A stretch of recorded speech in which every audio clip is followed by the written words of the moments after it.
Now, we also played around with some plots, which I have somewhere. There we go. So let's start with the easy single plot here. I'm just gonna remove the one I already made. So I have some data, time and flow. I want to create a plot, so I select my data. I go to Insert, and I select Scatter Plot. And what do you know? Excel immediately, see if I can get it in the magnifier, immediately gives me a lovely plot of my things here. Now, if I want to change stuff, I can always right-click and select Format Axis. That gives me, I'll just move a bit, that gives me some stuff over here I can play around with. So if I want to change major and minor grid lines, stuff like that, I can do it there. And if I want to add stuff to it, there are a couple of ways. You can just click the plus up here and you can select, for instance, I want axis titles. Then it adds axis titles, funny enough. Or when you have it selected, you can go to chart design. Not following my mouse. Second. Follow my mouse pointer. I don't know if this will be more confusing, but anyways, I can go up here and I can say I want to add a chart element, and then I get all sorts of different things I can select. So I could add primary vertical axis title and all of this. In this case, I want my axis titles. I can then change them. I can just do it manually. So this would be time, hours, for instance. And over here on, we have flow, thetas. There we go. So now I have a basic plot of this. The next one was the dual plot. So what do I do when my data is very differently scaled? Again, the naive approach, select all of the data, insert a lovely scatter plot. And what we see is, oh dear, all of my blue data points, they're all down at the bottom because, as we can see, they go from 1.7 to 0.1 compared to very high numbers for the other. You can then select your data, right-click it, and format your data series. If we jump over to the right, I can ask to get it on a secondary axis. And if we go back, suddenly I have the details of both of them shown here. So you can see all of the blue points now correspond to my secondary axis over here. So that's a fairly easy way to get that set up. And again, if you want to add axis titles, you can add axis titles, data labels, all of this. So that's basically how you do a dual one. The reverse plot, I have one here already made. And if I want to reverse it, I can right click, select format axis. And over here to the right, I have values in reverse order, yes or no.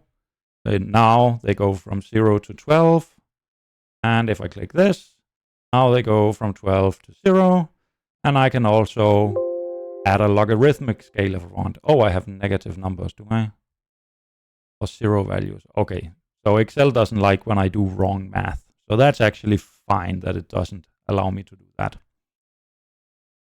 So that's how you would reverse this. I'm just going to jump back to our single. So the very simple plot here. I know it's not linear, but I'm just going to do a linear regression in 2 ways. So linear regression the easy way. Click your data, right-click it, add a trend line. And as a standard, it'll do a linear regression. Over to the right, you can change if you want a different type. In this case, I'll do a linear. I'm going to go down to the bottom and say I want my equation in R squared. I don't want to define my intercept, and I don't want it to predict forwards or in reverse. So now we can see I have my equation for the straight line through these data with a horrible R squared. And if I wanted to, I can copy these numbers and use them or manually type them in. If I want to do it using formulas, Excel does have a function for that. It's a bit special. You have to select a range where you want your data to be outputted. Then you can just press equal, use the linest function, and then we can see Excel helps us and says, please tell me where all of your y values are. So, I go up here and say my y values, they are right there, my dear Excel, and put in a comma. Make sure to check what your Excel is set up for. Some will have semicolon. Now it wants to know my X values. Again, no problem. They are right here. Then it asks for a constant and it tells me, is it the B value, so the intercept? Should it be equal to 0 or not? I would like it to be calculated normally, so I'm going to select true. And finally, do I want a bunch of more statistics? Yeah, sure, why not? Now, if I just press enter, that's not going to work. So you need to press Control Shift and enter. It'll be something different on Mac. I can't remember what it is. And it spits out all sorts of lovely information. You can see a bunch of it is not relevant, so actually I only need this part. I just tend to overuse it because I can always change it after. But if we compare, you can see in the first cell I get my slope, in the second cell I get the intercept, and I'm off to the races. So if I wanted to use these numbers for something, I can now reference these cells and use them. Now, was that everything we wanted to talk about? Let's jump to my lovely PowerPoint.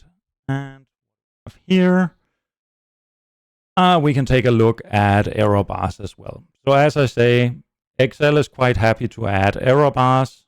So if you go to your chart design, ask it to add error bars, it can use standard error, percentage, standard deviation, all of this. None of those are anything you will be interested in using.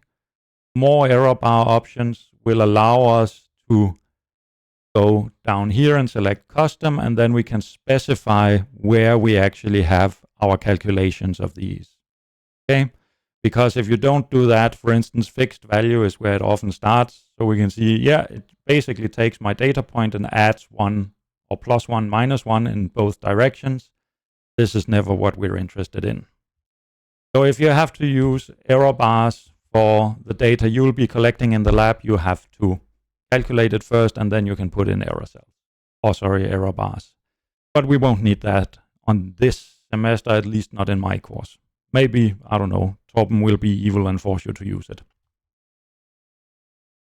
I think that's pretty much it. We went over how to use, what's it called? I forget what it's called. There I am, lovely. So we went over how to use $signs, how to manipulate that. We went over the different plots you can make and a bit about how you can import and export data. So I will be putting this up in short clips so you can rewatch if you want.